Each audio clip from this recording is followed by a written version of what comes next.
one of Earth's most explosive supervolcanoes, is recharging.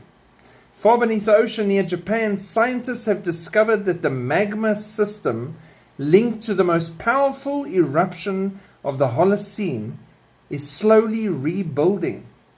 By using seismic imaging, researchers mapped the large magma reservoir under the Kikai caldera and confirmed it is the same system that fueled the massive eruption 7,300 years ago.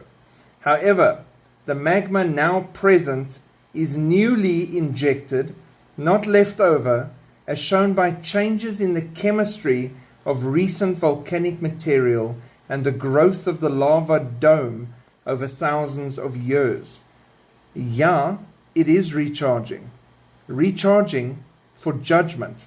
All over the world, so-called extinct volcanoes and dormant volcanoes are waking up and recharging and preparing for a time so terrible as has never been before or will never be again.